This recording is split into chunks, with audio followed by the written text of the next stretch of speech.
Well, hi and welcome to my YouTube channel. I'm Sandy Allnock and today I'm going to show you a technique that I call Instagram embossing.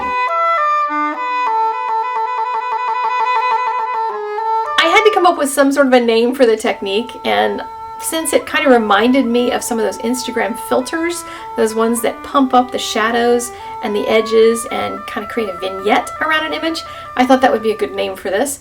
It's basically taking some really nice heavy letterpress paper and embossing it and then doing some inky stuff with it.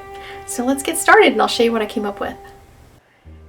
To make this card, I'm using 3 distress inks. I've got Spice Marmalade, Peeled Paint, Vintage Photo, and I've got my handles with foam pads for each color, and a block that I'm going to use a little bit for a palette. Yes, palette, there's the word. I have a die that I'm going to cut out. This is a Hero Arts butterfly. Then I've got a Sizzix embossing folder.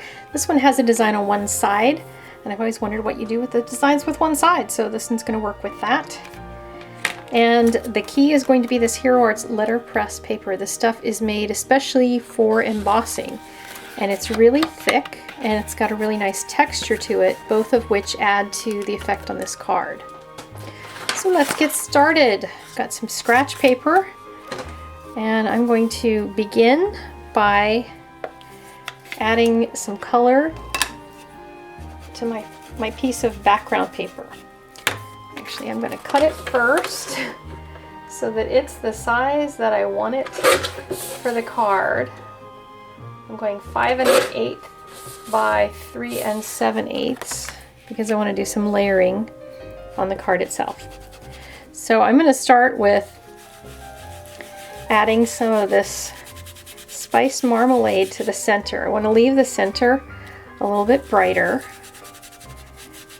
and then I'll go out a little bit to the edges because I will need a little bit of that color out there, but I'm going to do more of the browns out there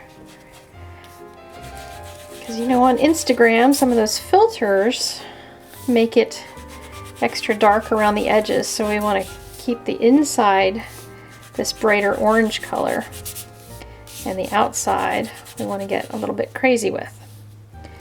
So next we'll take our brown, our Vintage Photo distress ink, and we're going to start off the page so we don't get too far in before we get that color going in here. We want it really soft, so if you rub off the extra after tamping on your pad, you can get a really soft blend going, because I want to leave the center that light color. I want all the stuff on the outside get dark brown eventually. But for right now, I'm just letting it be light brown, because this is going to be the undercoat. And we're going to add a lot more ink later. So next, I will be embossing this. And I'm going to emboss it with the wrong side down. So the side that normally you would have raised up, if you put your paper in, you would face it up this direction. I want to face it down instead. So now that that's embossed, you can see it's actually debossed. So the raised edge is on this side. That's the side you would normally use. So instead we're going to use this side as the front.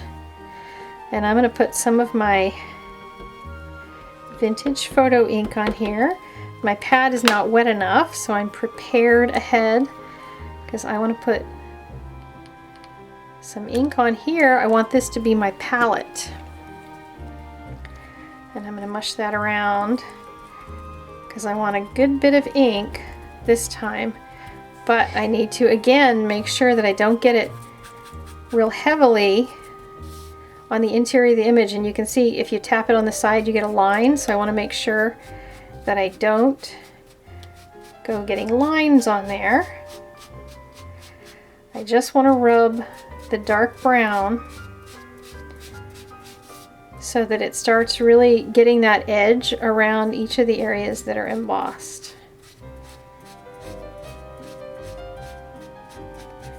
And then all the way around the corners of the image as well.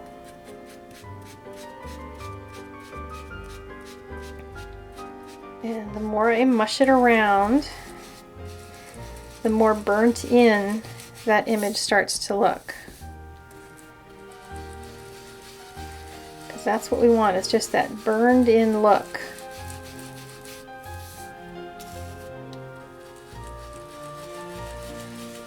Now, if you're doing this across an entire piece, you won't have to worry about stopping to leave that embossing up on the front in that middle section. But I'm trying to leave a little bit of fun in there, a little bit of that brighter color.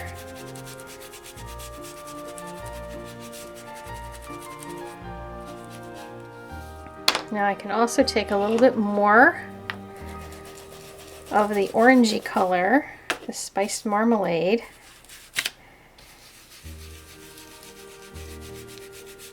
and add another layer of that to get it all bright and beautiful. This is going to be a sympathy card, but I don't want it to be sad. I want it to be bright and cheerful, even though it'll be really romantic in this way.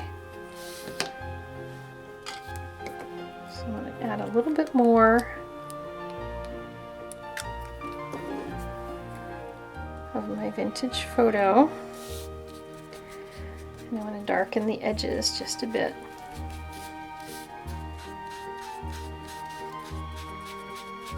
And on this paper, the way that the ink goes on, if you end up with a blob, like if you get a spot like that, it's really easy while the ink is wet to mush it around.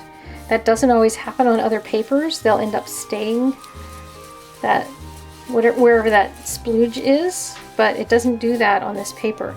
You can also take a paper towel and wipe off some of it. So if you get too much, you can lighten some of it up and brighten it. Now I want to add some brightness to these flowers here a little bit, at least some of them. A little bit to that flower there. And I can add a little bit of green to some of the other sections. And really just burn in some colors to give this a really cool look. And I want to blend that a little bit more. There we go. I'm going to stamp my sentiment using some Cup of Joe mid-tone ink.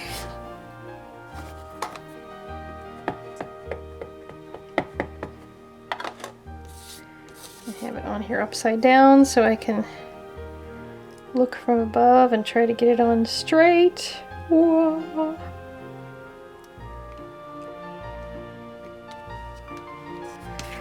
Now, while that is certainly beautiful in and of itself, I want to add a butterfly to it.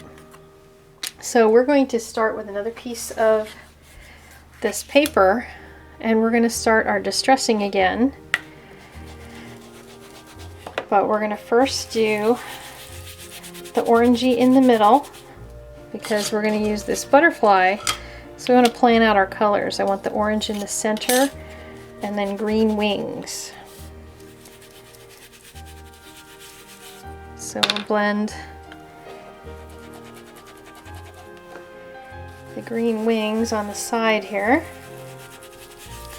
And now I'm going to go cut out my butterfly. I like the light wings and the way that those set on the card, but I think I would like his body a little bit darker. So I'm going to add a little bit of dark brown in there.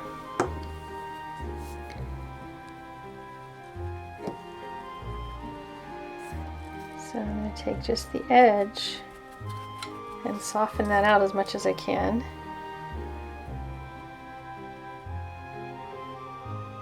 And then add add the dark brown to the body only, or at least the body and a little bit of the center.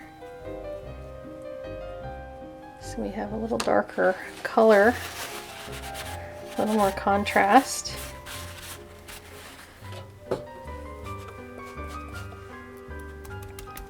And then, since I can't rub on it particularly well because now it's a die cut, I can just pat on it like that. Now lastly, in order to really add something to the butterfly, I'm going to put some brown, the vintage photo, pretty heavily on the back. And I'm doing it just by tamping it on. And I don't know if you can tell, there's definitely a line of black now outlining, or a line of that brown that's outlining the butterfly. Let me see if I can show you on a piece of light paper so you can see the difference between that. Here you get a little bit of that cream paper, and here you're getting that brown look over there. This is going to be so lovely, because now my butterfly is really going to blend in really nicely with that background.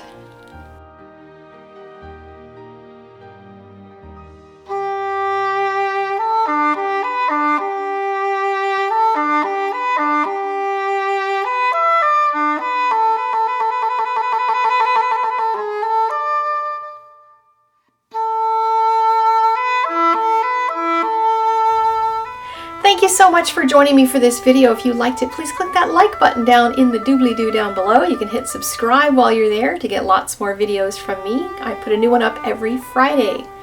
Thank you to my patrons from patreon.com/SandyAllnock, the sponsors of this video. They brought it to you, so hopefully you might consider being a patron as well and bringing lots more creativity to the webby webs. And I also want to say a big thank you and welcome to everybody who has been taking my Copic Backgrounds class that I launched last week here on YouTube.